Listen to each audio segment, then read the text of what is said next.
Spears with Hannah Becker. Today's conversation promises to be an insightful one with a remarkable guest. Whether you're joining us for the first time or you're a regular listener, we're so glad you're here. Our goal is to bring you closer to the innovative leaders and thinkers shaping our future. And today, we're thrilled to welcome Joanna Guldin-Noll. Joanna has worked in the military community for more than a decade with for-profit and nonprofit organizations. She's a writer behind one of the largest and longest running military spouse blogs, Joe My Gosh, and the co-founder of Pillar, a yearly virtual retreat for military spouses and significant others dealing with their partner's deployment. Joanna's writing has been featured in national and international publications. She is a 2018 WarHorse Fellow, a selected attendee for Bryson Sloot's Military Summit, a member of Meta's Boost Leaders Network, and a selected attendee of Meta's Boost Leaders Network Gather Conference. In 2020, she was inducted into her county's Women's Hall of Fame for her contributions in the military community space. Joanna lives in central Pennsylvania with her Navy veteran husband, young twins, and Jack Russell mix. Welcome to Tipping Spears, Joanna.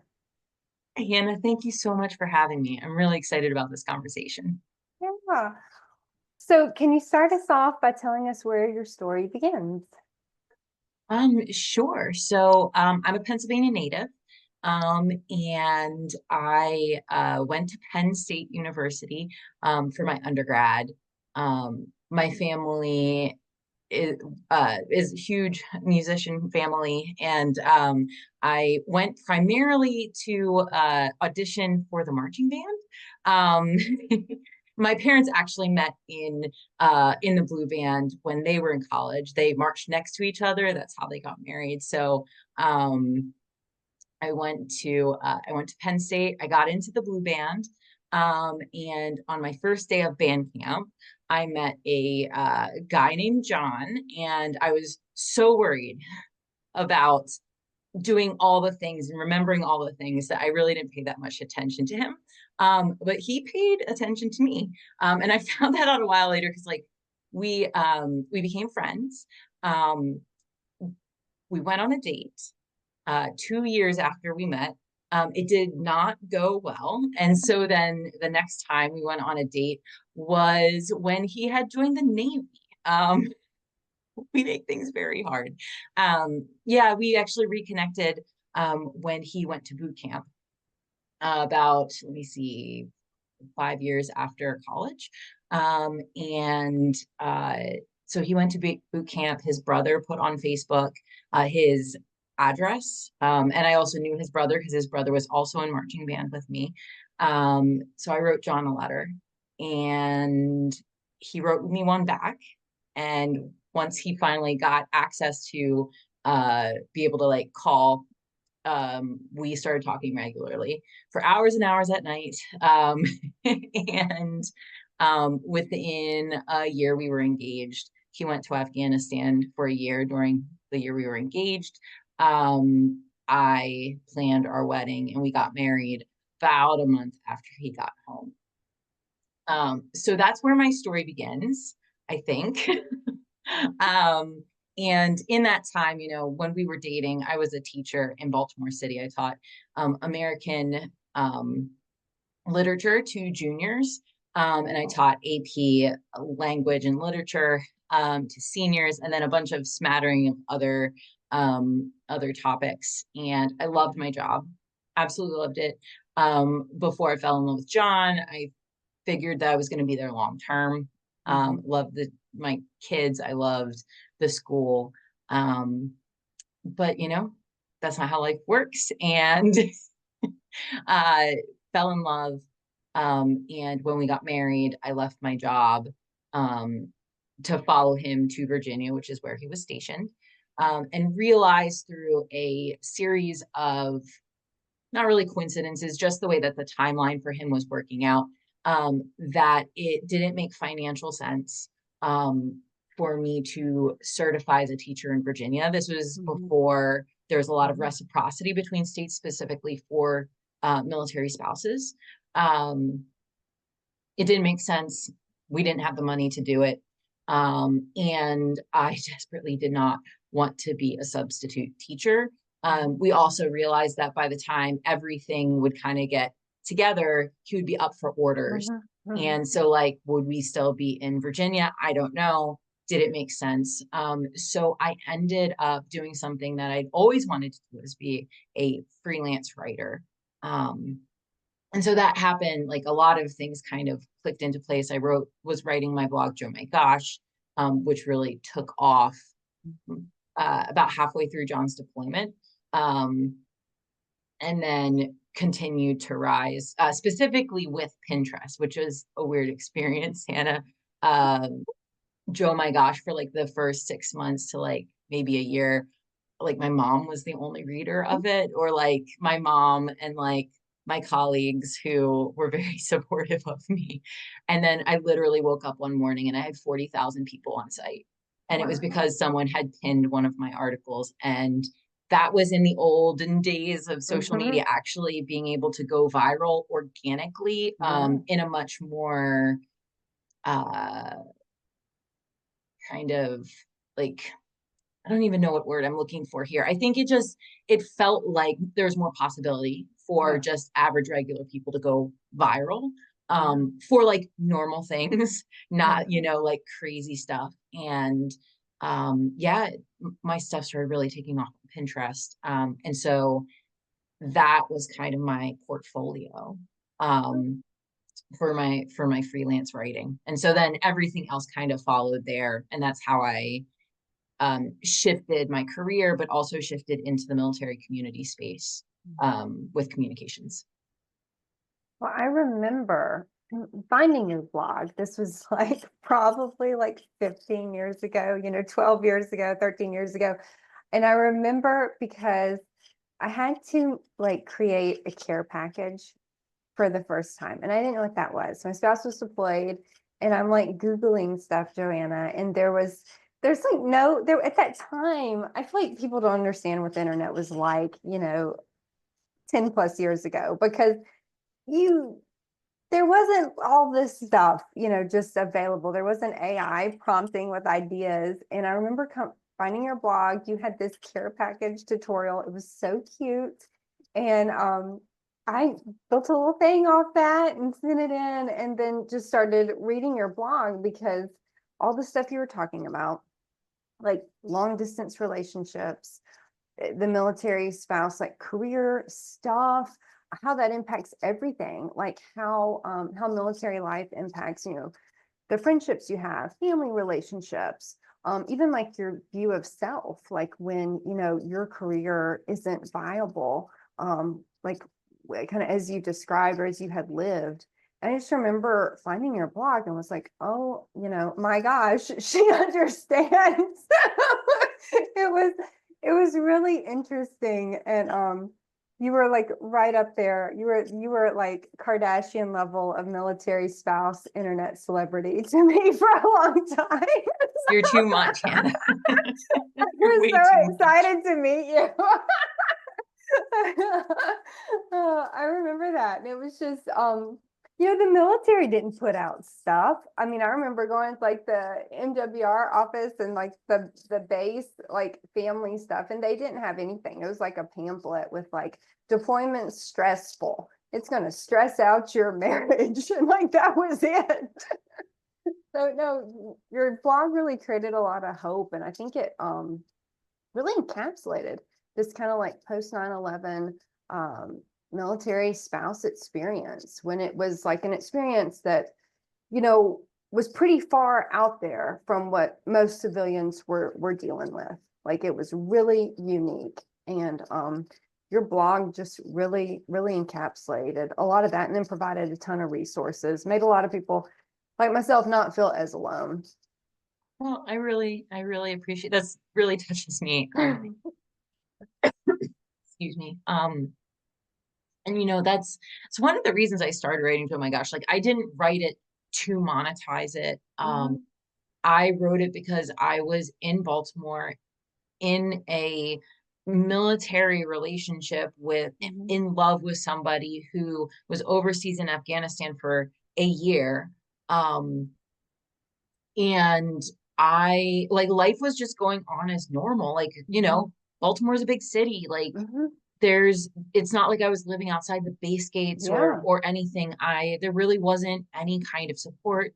Um, Online was where I found, Yeah. like message boards and stuff where I could like literally be like, I don't, I don't know where to begin. I don't know where to Yeah. start. My family has like we have a legacy of military Mhm. service, but my family, my immediate family was not a military family. Yeah. Um, and so I was trying to write and share the things that I wish that I would have been able to find, if that makes Mhm. sense. Like just trying to Yeah. create stuff for the people who felt like me. And I figured like, well, if I'm already doing all the hard work of figuring this stuff out for myself, I might as well like share it with other people. Yeah. Um, and I mean, also I was like a little obsessive about the care packages, just a little. Um, they were now when I Right. look back at them, and that was before, I mean, maybe it wasn't before, but like I did not have like a Cricut or like one of Mhm. those like there are no 3D printers then, Mhm. or I feel so old saying that, but the amount of like almost like professional crafting stuff didn't Mhm. exist. So now when you look at that stuff, you're like, oh, how cute. It's like a fourth grader made this care package. Um, but at the time it was something that I spent a lot of time on and really cared about. And um, yeah, just I did not know that you found me because of the care package. That's really cool. Well, it's interesting kind of with the care packages because I'm not a crafty person. And I mean, we were at war. So that was just like, I feel like at that time in life, like that's pretty much all I thought about was like, we're at war. Someone I love is, in a combat zone. People are dying. There's really nothing I can do about it. And I'm not going to see him for a year. So it's just like to be able to perfect those little cutesy care packages kind of provided a channel for like, maybe we can make this a little bit better in light of a situation that we really didn't have much control or influence, over. It was just a really crappy situation. I feel like, at least as a dependent, as a spouse. And with at that time with the war, I mean, there was just no end in sight. So it was I appreciated your care packages. I think, getting very into it is a very positive thing. Well, thank you. That's very generous of you, Anna. So, is there, like a particular event? I know you talked about like having to change careers, but an event or a person that really served as kind of a catalyst for your career, especially as you kind of found yourself in this career that's a little different than teaching American literature. Your digital communications and writing and media. What kind of did anything kind of amplify that, or as you went down that path? Yeah, actually, there was like a very specific moment. So military.com used to do these in-person, like 1 day or 2 day conferences called Spouse Buzz. Do you remember Yeah, those? I do Yeah, remember so those. so I lived in Fredericksburg, Virginia at the time. My husband was stationed at Quantico. And I made like the 2 hour drive up to, I think it was at Alexandria, it was somewhere up in the DC area Yeah. for this Spouse Buzz conference. I didn't know anybody. I was just going because like I knew that some of the writers from Spouse Buzz were going to be there and I read their Mhm. stuff. And I was really honestly just wanted to like see what this was all about and be there. And I met Adriana Dominguez Luper um, in person there, who at the time owned an organization called Next Gen Millspouse. Mhm. I And remember that. when she met me, she said, "You're Joe, my gosh." And I said, "Yes." And she said, if you host your own site and it's not a .blogspot.com or whatever URL anymore, she's like, I can get you gigs. And I was like, say more. Like, I don't, I had no idea what she was talking about. So I think that night, if not that night, that weekend, I kind of professionalized Oh My Gosh. I Yeah. took it from just like a hobby blog spot website, and I invested I think it was $10 a year or Mm. something for hosting fees, which at that time I felt like I'm unemployed, I'm not really, I think the only thing I'd ever made from Joe My Gosh was that I got a free book from somebody, and I got a basket of like uh edible arrangements Oh, for wow. something, right? Like it wasn't a paying gig, and so I felt like kind of bad. And like John, my husband, was so supportive. He was like, do it, like do it, go for it. um and I was a little hesitant, but we did it. And so, yeah, like Adriana, Crystal Spell, who was also part of that group, Mhm. Michelle Volkman. Mhm. I started writing for Next Gen. And then like it kind of bloomed from there. Like I was writing for them, and then I was writing for USMC Life, Mhm. for a couple other organizations. I kind of like just picked up and was able to very easily network. Um, Mostly on Facebook, which is kind of crazy when you think about it. I don't even know if LinkedIn was around at that point, but it was like mostly on Facebook, doing the thing that probably all of our moms, like all of our millennial, all of us who are millennials, our moms all said, like, don't meet people you meet online, right? Um, because they're probably not real.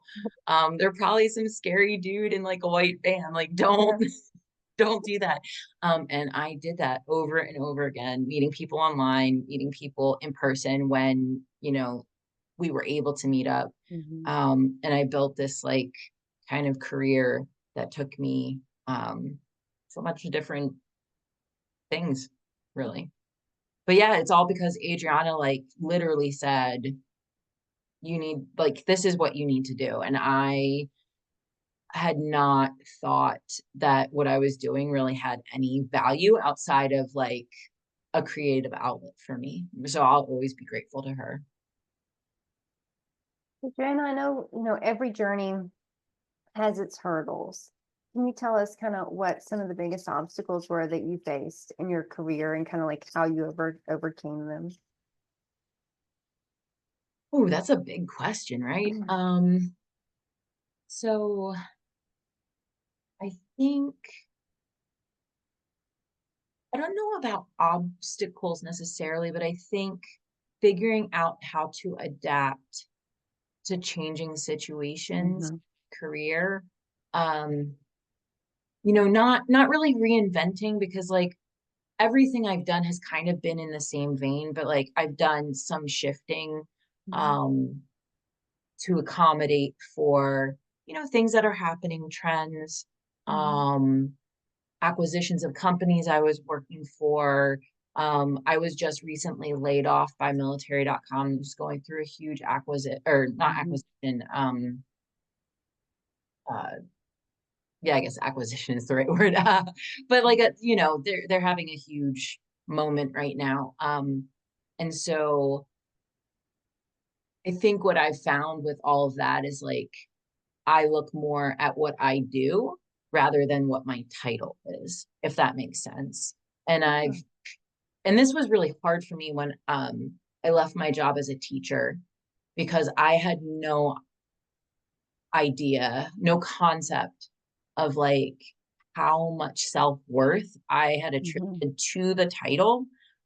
Because, I was very proud of being a teacher. I was very proud of what I had done. My family is a family of teachers, so being a Mhm. teacher is one of the highest callings. Mhm. Like I grew up that way. And so to lose that and do it willingly. And then also in tandem with losing a paycheck, which I was also super proud of, because I was out of college and I lived on my own and I lived in a city, and it's all these things that really built my self-confidence. So like that was huge. And so with the way my career has progressed, I think I've tried really hard to remove my self-worth from the title, Mhm. Mhm. and just look at the things that are constant, right? Like, Mhm. so the work I do, the value and Mhm. benefit it brings to other people, um, that it's pro-social, and Mhm. that it's doing something good in the world, that I have a work-life balance, that I Mhm. can help to provide for my family. Those have kind of become more important for me than a particular title or a particular organization I'm working. Mhm. That's a great way to frame it. I think that's something that a lot of people can relate to. And I know, especially within kind of the military spouse community, your experience of, you've got this established career that you did work very hard for, go get multiple degrees, you develop this expertise, get your certification, your lot, everything that you need. And then, when military life doesn't work with that, it's kind of like, I don't know, at least for me, it was this massive, it was kind of like an identity crisis. It was like, oh, I'm happy that I'm married to this person that I love, but like, what the hell am I supposed to do when, the career I had that I've spent years cultivating is now totally not conducive. And we were just supposed to, which we did, you just figure it out. But it's not a good, it it is a rough experience. It doesn't feel good. So I really like how you frame kind of just not just placing the self-worth in the title, but also kind of looking broader into the impact, and that can kind of ebb and flow. And I think focusing on the impact that you're having, those positive things that you're doing can kind of, it's a good way to reframe a tough situation. So I Yeah, know. and oh, Yeah. sorry. Oh, yeah, you go ahead. No, I was just gonna say, I think I'm lucky because my skill set is pretty, it can be kind of chameleon-like, communications, Yeah, English.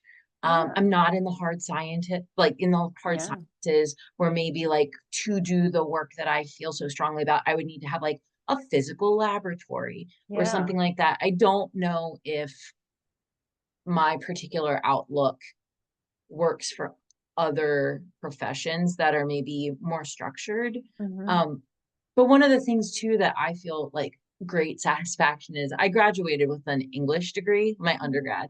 And the thing I heard from everybody, with the exception of my parents, because they are saints and lovely, was, well, what are you going to do with that? You're gonna be, on the corner with a sign like you've got Oh, English, you've got an yeah, English degree, you can write out a really good like looking for work sign. yeah, Um, which is insane, the amount of people who think it's okay to denigrate like a whole major and all the yeah. work that you do for it. But it's one of those things where I'm very, very happy that I do have an English degree and that I Mm, do have like a background in the liberal arts, because it has given me a lot of wiggle room mm, to be able to take my skills to wherever I need to in whatever situation I'm mhm, in. mhm. Yeah. So I know you've been kind of on the front lines of, social media and also kind of like online communities, especially as it relates to the military and the veteran community for many years. So with Joe My Gosh, with your writing, with military.com, you've had a lot of different roles, and that's just been in these spaces. Um, can you tell us your take on what role the social media has or had in the military community?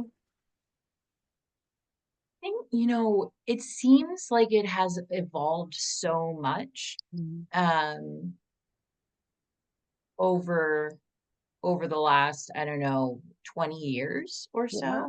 so. Um, and I can't speak to the very beginning because I wasn't a military spouse. And, when I first got my Facebook account, because I was in college and nobody else could, Yeah. Yeah. The be dot part of Facebook. edu. Yeah. I wasn't like clued into the military community, so I can't speak to that. But like fast forward like 7 years, and I feel like it it's a third space, I think, for military families. And I will caveat this by saying, like, I'm much more clued into the military family side and the spouse side than I am into like the active duty service or veteran space. But I think for a lot of people, probably especially post 9/11, military spouses, that social media, whether it was, the early message boards or Facebook groups or whatever, um, really became a third space where you could, or like a town square of people who understood what you're going through, um, had ideas or resources, um, and with the added bonus of like, if there's someone in that town square being really horrible to you, you can block them. Like, you don't have to see them at drop off. You don't have to, you don't have to play nice. You can block them, or you can avoid them, or you can leave the group. So you can really cultivate a group of relationships or like a community within your sphere that is what you want it to be. And then that you can take it with you no matter where you go, right? Like, you're not just disbanding, and to like catch up with someone, you have to give them a phone call. There's so many people, for me in particular, like you are one of them, like, so much of the time I keep up with everybody based on what they're posting. We might not talk for a couple months, but I feel like I know what's going on in your life. I know, the names of your dogs or your husband or whatever.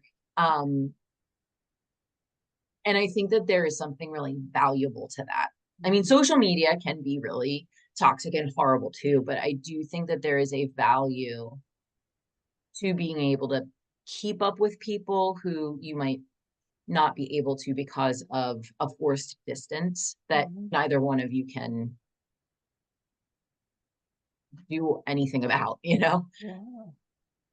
Yeah, I love how you frame it kind of as, third space. I think that's something that our generation, outside of just, the military community, but really, really lacks in life. We're at home, we go to work. That's kind of, we aren't involved. Many of us aren't involved in community organizations or alumni. Like we kind of, due to a variety of reasons, not, don't have that broad kind of social fabric. And I think you just hit, the nail on the head as far as how social media has, provided this, especially within the military spouse, military family space. It made kind of our friendships a lot more portable. Like, it is. I mean, I've known you for years. I'm trying to think. I think we've lived in like 3 or 4 different places since I met you. So I was like, oh, and can catch up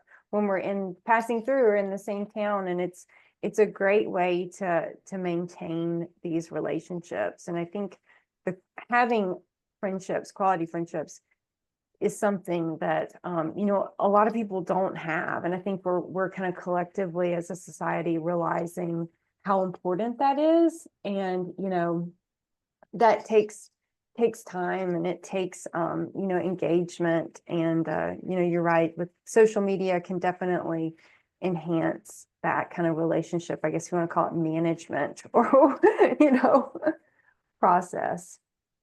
Yeah. Yeah, I'm just thinking about, so Pillar Deployment Retreat, which is like a once a year Yeah. 3-day event that my co-founder and I put online. It's completely free. But we get like nearly 1,000 military spouses every year who participate. Wow. And one of the huge threads that we see, that every time I see it, it makes me so sad, but also happy, is people will say things like, I just moved to our new installation. I have no friends. For the first time in 6 weeks, I feel like I've been able to be social. And like, it's just Facebook comments and, video. It's not an actual real life sit down. Or where people will say like, I I didn't realize that other people felt this way too.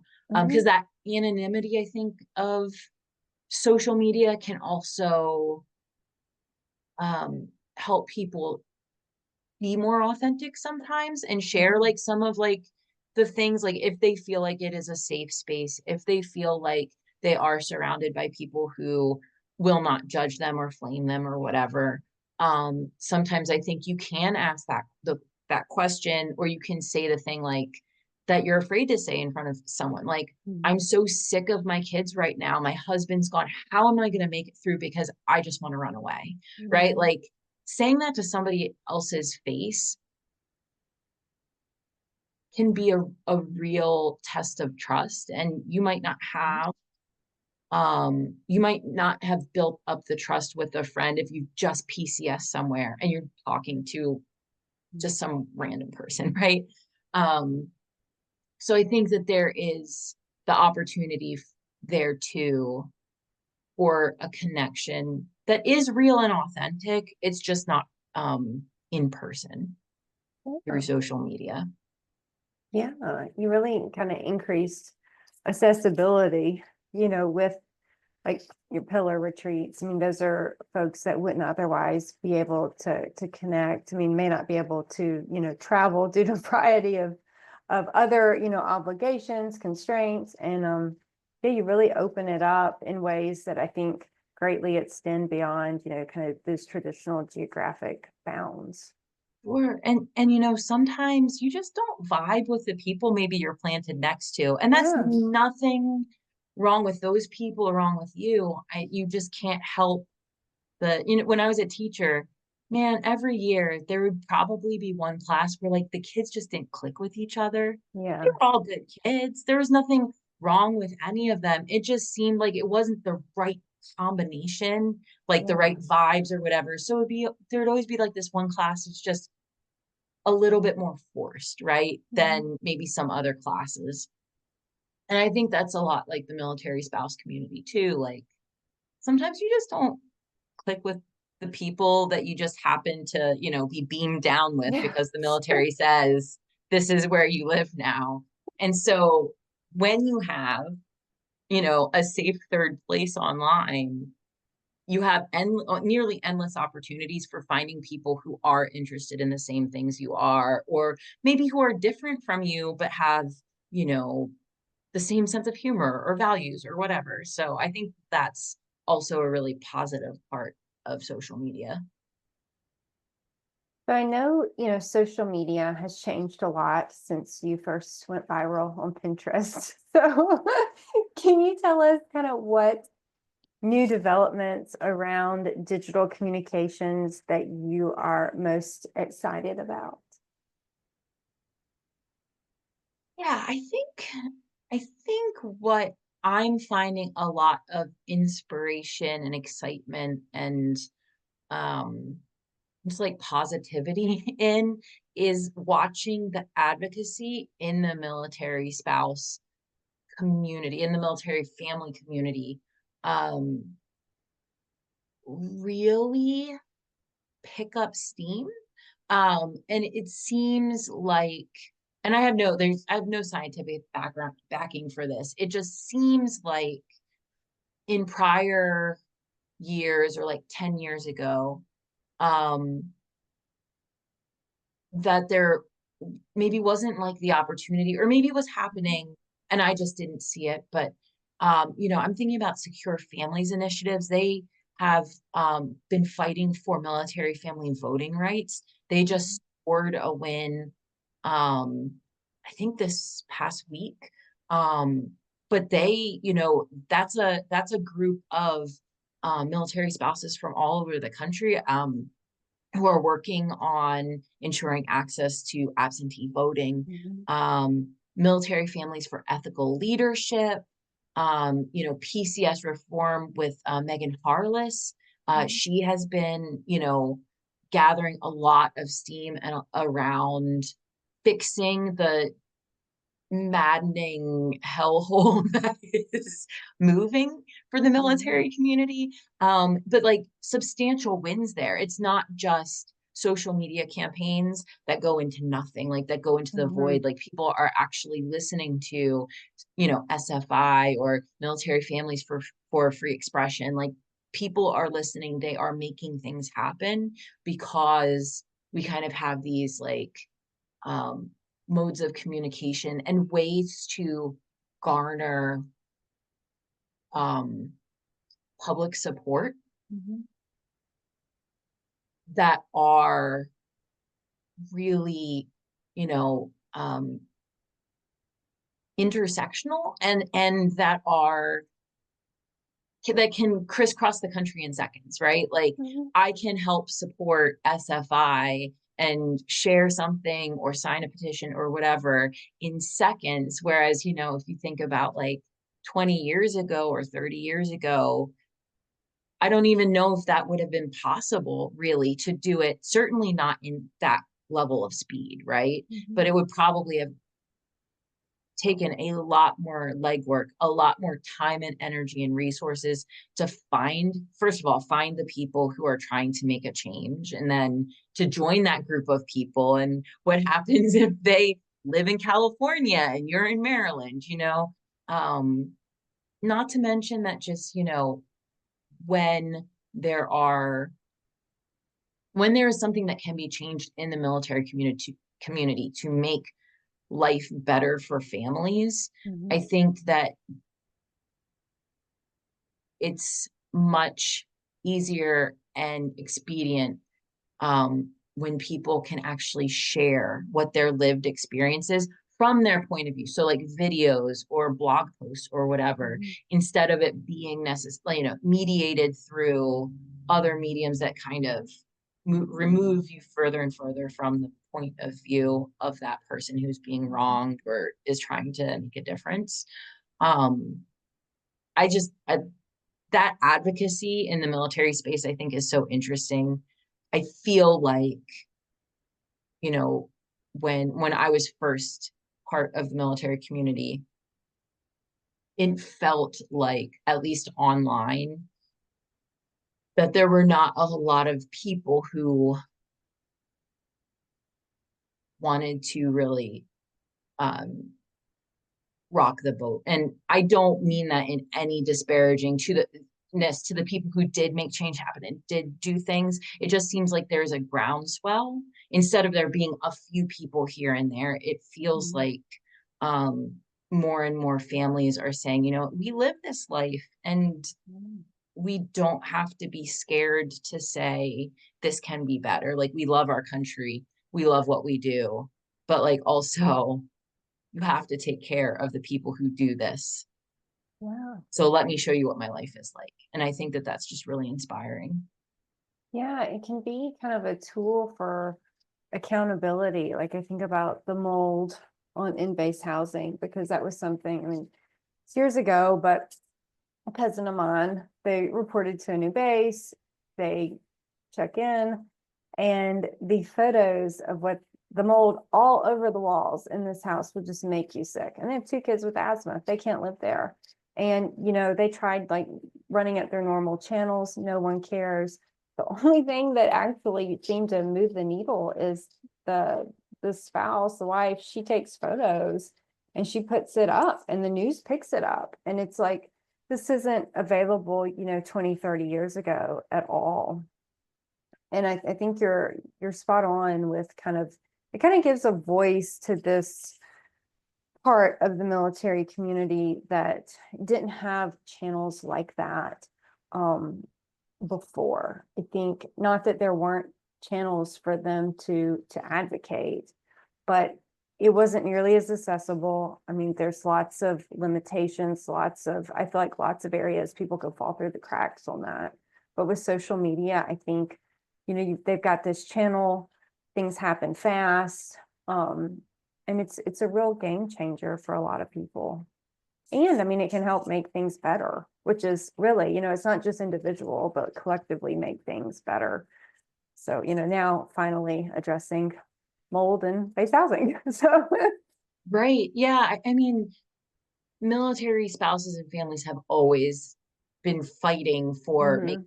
things better, but that change, like taking that picture and like, Mm-hmm. you don't have to, like, the news will pick it up and that's great. And that is a Yeah. function that should happen. Like, we do need the press to, to be able to do those things. But also, if your cousin posts it and in 20 minutes, I see it on my phone and my Mm-hmm. husband sees it 30 minutes from then, and that waterfall Mm-hmm. effect can create so much social pressure, so Mm-hmm. Yeah. and be a real game changer when sometimes other methods are much slower, is Mm-hmm. just, I mean, really, it's such a democratizing tool Yeah. when it is used correctly and when it is Yeah. used um for the right reasons, Yeah. honestly. Yeah. So, what are your top concerns about social media? Either generally speaking or specific to the military and veteran community. What stuff about social media, worries you, or ways you've seen it used that, aren't that great, or um, what kind of the other side to that coin? What are your thoughts or experiences on that?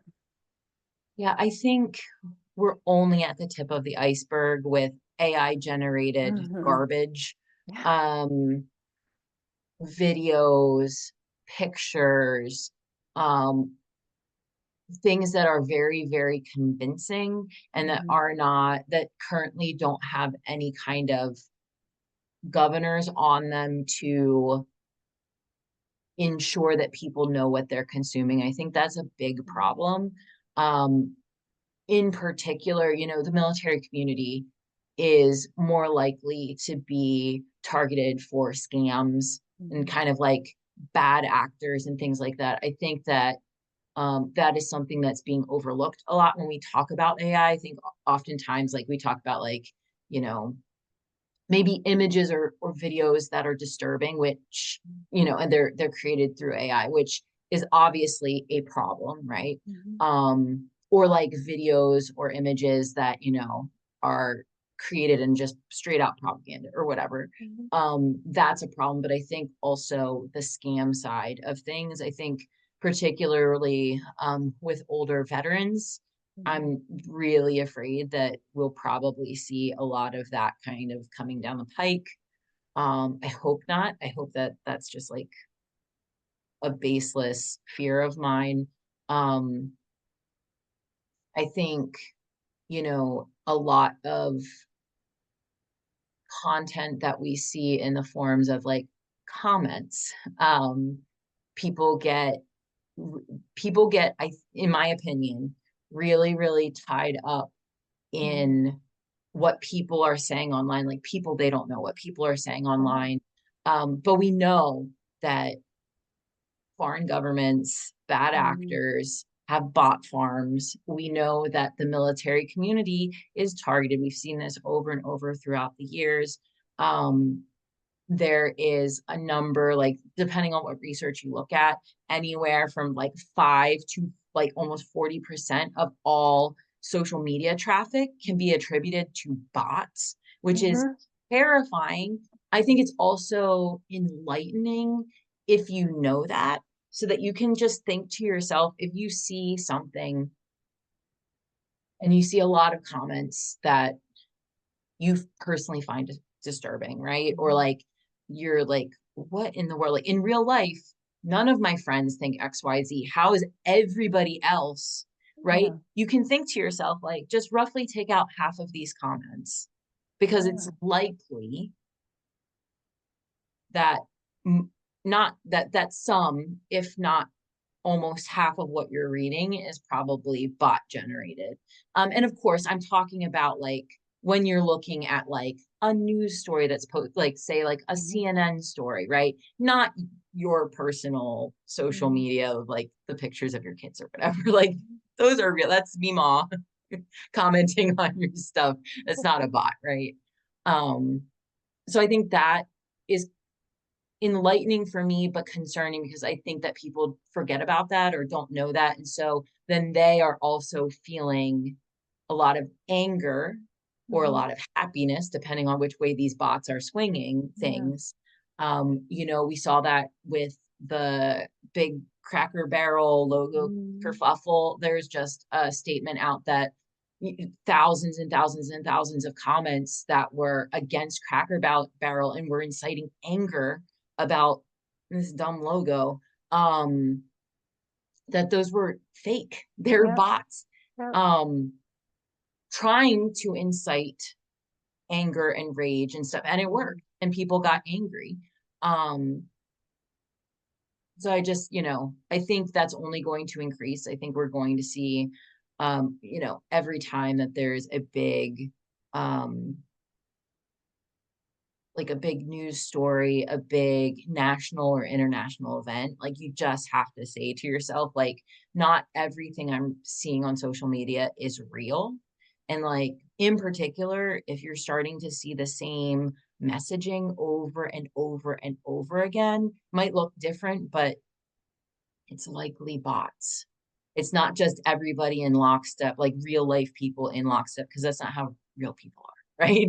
We all have independent thoughts and we don't just parrot the same stuff over and over again. So for me, like, you know, when we're thinking about concerns, I'm thinking in particularly like about military families who um who are seeing those kinds of comments or like feeling some kind of pushback or something on social media and are taking it as, oh my gosh, everybody else in the world is thinking this thing and I'm not, what's wrong with me? Mhm. Or everybody's thinking the exact same thing I'm thinking about, like I've got it all together. Like that's also dangerous. Yeah, it's really kind of a new type of cyber attack when we're Mm-hmm. dealing with all this fake manipulated information, which to your point, you know, often isn't even coming from, you know, the United States, like with Cracker Barrel. It's reported, you know, state actors, not in the US. They don't want the US to do well. You know, this is what they're pummeling in, and we're all reacting to it. Mm-hmm. I know just even a few weeks ago, like I consider myself fairly digitally literate. I've worked on projects about disinformation. Like I think I've got a good handle on it typically. And a few weeks ago, I had I have VA education benefits that the VA just had stopped paying, and they weren't allowed to do this, but they did. And so I used social media, and I found out there were a couple thousand other folks in my like classification of a beneficiary that they just stopped paying and no one knew what to do. And because of the shutdown, the VA isn't answering phone calls or anything. And so we organized, like folks met off social media, organized, took it to the VSOs, and they've got Congress involved. They're addressing it. The VA started processing stuff last week. This is like us organizing. But then at the same time, Joanna, so the exact same platforms, I'm getting all this disinformation about the VA wants to kill you. Don't go there for medical care. America hates vets. America doesn't care about veterans. You know, all of this stuff. And it is exactly what you're saying about how, you know, the messaging from this disinformation, like it's all AI generated, deep fake, the images, the videos, if you run it through a checker, it's all popping up like that. Plus there's some kind of obvious little clues. There's some clues, you know, you start Like someone realizing. has 6 fingers, right? Or Right. Yeah, there's a little Russian influence in some of it. And to your point though, in the comment thread, which is how it's like popping up in the algorithm, it's all the same message and it's all the same thing.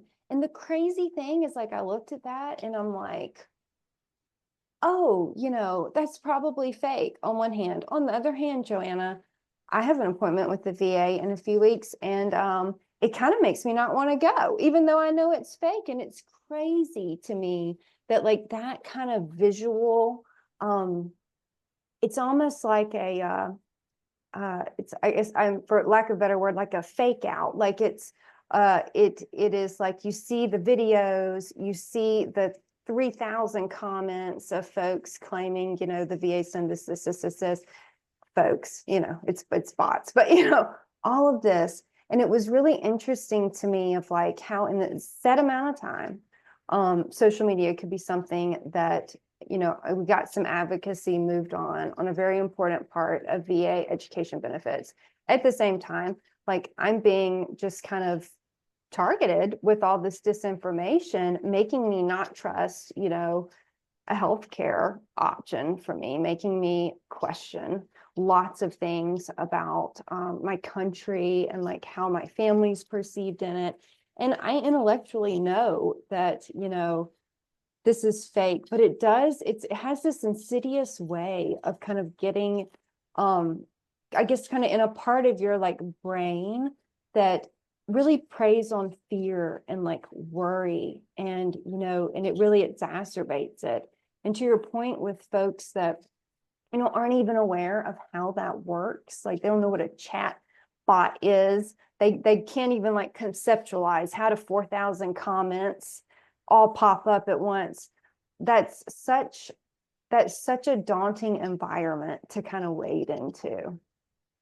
Yeah, I mean, Hannah, I'm right there with you because like I know this stuff again Yeah, intellectually, and you know, so one of the things that I found myself really gut checking myself this yeah. morning was, you know, this is the day after the Mhm, election, and I was looking at some news articles and an article about Governor-elect Spanberger, right? mhm. I just clicked on the comments. I know I shouldn't. Like, I work in this environment. I was like, don't read the comments, don't read the comments. But I was like, I couldn't help myself. I looked at the Right. comments, and there were ones that were like obviously real people, right? Yeah. But then there were tons of comments with the most sexist, lewd stuff in it. And it does take you a minute to go, oh wait, like to like try to stop the anger or like the Yeah. revulsion or whatever the negative emotion you're feeling about that Yeah. is, um and go like, wait a second, these are, so many of these look nearly identical, so many of Mhm, these are saying almost the same thing, like mm, they're just changed enough so yeah. that it doesn't look identical, or like these profile pictures are like super sus, you know, they're like sus. Like, why do they all have like the same kind of like red, white, and blue flags Oh or yeah. whatever, right? Um, and one of my friends, actually another military spouse this morning, posted, you know, that she was so frustrated and angry that all the racist attacks she's seen about some of the people who won last night, right? Mhm, And I was like, well, you know, in my head, I'm like, are there racist people? Absolutely. Like, do people post racist garbage? Absolutely. But also, how many of those are real, right? And yeah. so we're never going to know an exact percentage, right? Because, like, there's no way really for just a lay person to figure that out. But it does really work even when you know, because, like, you've got to catch yourself and be like, wait, wait, wait, wait. Like, I'm getting angry at a computer that's probably 6,000 miles away, just Yeah. spitting out this stuff. Um, I'm not going to be angry at my neighbors, right? Like, Yeah. I'm not going to be angry because this is not reality. This is a like a controlled reality in this comment section. Mhm. And that is really hard. And I continue to have to like gut check myself on it because it can make you so angry so fast, especially if it's something you care about or Yeah. something that you already are a little worried about, right? Like Mhm. women, I think we're forever worried, like, are we getting the right medical care? Right? Mhm. Like, and I'm Yeah. sure, Hannah, that's part of that, you know, like whatever your experience has been at the VA, like that's preying on that tiny little seed of doubt that like usually you're like, I don't have to worry about that, right? But then it's a little insidious. Yeah, no, that's a great description. I think it's so important for folks to realize that kind of the objective of this disinformation, of this like manipulated information coming from, you know, foreign adversaries, uh, you know, cyber criminals, terrorists, folks that just don't want us, you know, to do well, kind of bottom line. You know, they want to kind of erode aspects of our democracy. they're like lobbing us with all of this stuff.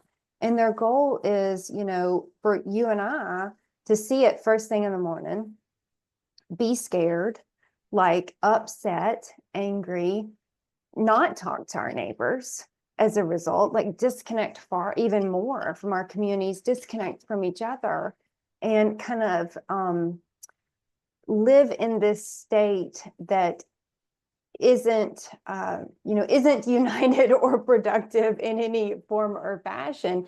And it's crazy if we think about it, because like, what if that stuff, what if our reactions, those kind of emotional reactions, which they're intentionally trying to hit those little buttons with us, is like, what if that what if we base actions on that end up harming us in the long run? Like, if I just don't get medical care because I'm scared, because, you know, I don't know, some Russian generated like thing made me scared to go get like routine medical care. It's like we could really miss out. It could really harm us in a way that kind of furthers their objectives, which is crazy to me, because to your point, 6,000 miles away.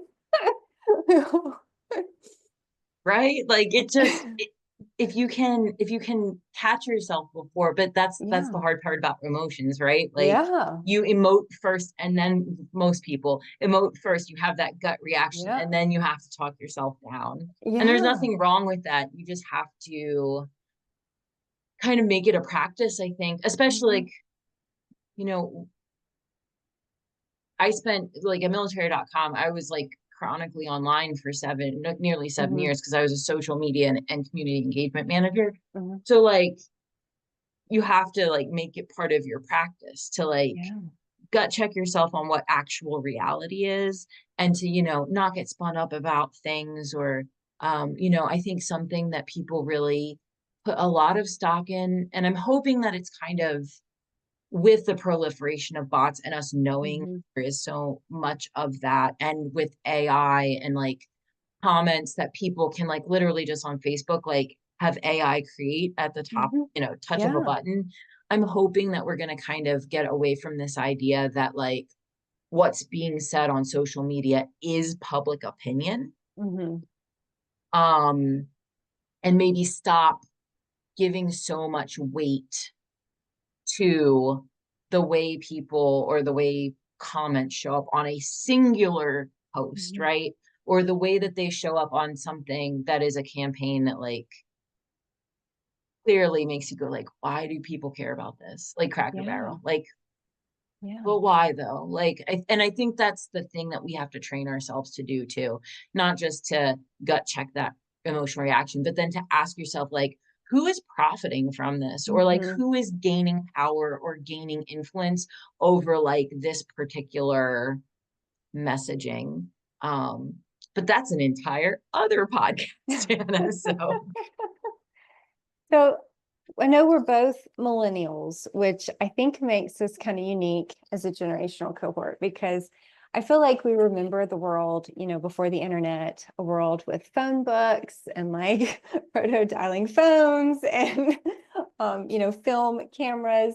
But we're also like, the internet happened, and at a time in our life that we adapted it kind of early. So we remember a world before technology in its form, but then we also got pretty good at using it. So I think that gives us kind of a unique perspective. And I would love to hear your thoughts on, how do you think the internet has changed our society? Like, just your thoughts, your experiences. What do man, you think is different? What do you think, you know, changed? not just a little easy question. I'm sure there's like hundreds of dissertations on tiny little parts of that question, right? And I'm, you know, not a scholar on any of it. I think um I think that, you know, on its face, if it is used judiciously, if we are using it to good purposes, that social media really does have the ability to bring people together and to Mhm. spark change, um, and to make life better for people. I just saw the other day that there are now nonprofit like shadow schools for Afghan girls that they can learn with actual real teachers who are teaching them via, cell phone or tablet or whatever, um, in order to educate them and to make sure that they are not left behind in a society that has failed them over and over and over again for decades, right?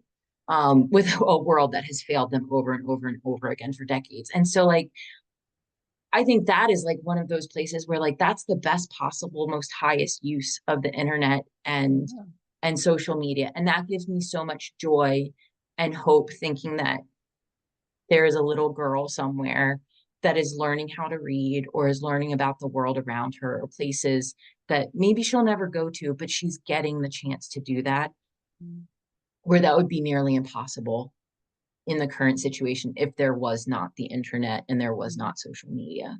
Um, you know, Also like the way that people have really tried to um, fund and satisfy the needs um, of food pantries and families who are currently without SNAP benefits, and really like such a groundswell of crowdsourcing and trying to make sure that everybody eats and that everybody is cared for during this time where um, it can feel the opposite, right? So I think that that's really, really good. And those things that give me hope and make me think like not all is lost. Not everything is a bot or AI generated slop, right? There are real ways to connect with people in real important ways. Um, on the same time, I think so I'm a mom of two 16-month-old um, toddlers. And one of the things that my husband and I are really trying to do is raise them as 90s kids, the way we grew up. And they are not screen kids. We don't have screens on when they're in the house. Like we don't watch TV when they're awake or anything like that. We try to really shield them from cell phone use when possible. Um, because just recently we're really starting to find out a lot about how screens don't just change the brains of children but change their physiology. um and so I think when I think about all the things like those, that's maybe one of the things that I think has changed our society maybe in a more negative way, because kids can't make those choices. And I'm certainly not shaming anybody. Everybody has their reasons for using tablets and cell phones and all of that stuff with children. But like before, we simply didn't know. Now we have more information, so that we can make better decisions, or that we can figure out how to fix problems. And so that I think is something personally for me that I'm really concerned about. Like, how are my kids going to engage with media? How are they going to live in a world that really is mediated? And there's like real life or like in-person life, and there's online life. And I'm not sure how we're going to do that yet. Well, Joanna, do you have any kind of final words of advice or parting thoughts for the audience today? I think if you're watching today and you are unsure about media literacy, like if you feel like maybe you need a little bit of a tweak, or like, you want to learn a little bit more about AI or bots or, even social media and those kinds of things, I think take the time and do that. There's a great organization called the News Literacy Project that specifically about media literacy within news, but it helps teach the framework for how to engage with all kinds of content. You can take the ideas that you learn about engaging with news and you can kind of take them to other parts of media. I think more than ever, as we continue to be um, a chronically online society, we need to be teaching ourselves and teaching others and asking our school boards, asking our places of worship, asking our, Girl Scouts and Boy Scouts, the YMCA, like, hey, we need to provide this education so that we can help ourselves and our kids live healthier, less fearful lives. Because once you figure out how to understand media, how to ask those critical questions and like the theories and frameworks, like it really does change the way you interact, and it gives you a greater peace of mind, especially when it comes to those comments. Yeah, that's a great resource and good insight. Well, thank you so much, Joanna, for coming on and sharing your insights, your experiences. I know your contributions to our military community have impacted so many. Oh, well, thank you for having me, Hannah. This has been wonderful. I always love speaking with you. And to our listeners, thank you for tuning into this episode of Tipping Spears. We hope this conversation has sparked new ideas and challenged the way you think. Don't forget to subscribe to the podcast, and we'll catch you next time with another exciting guest.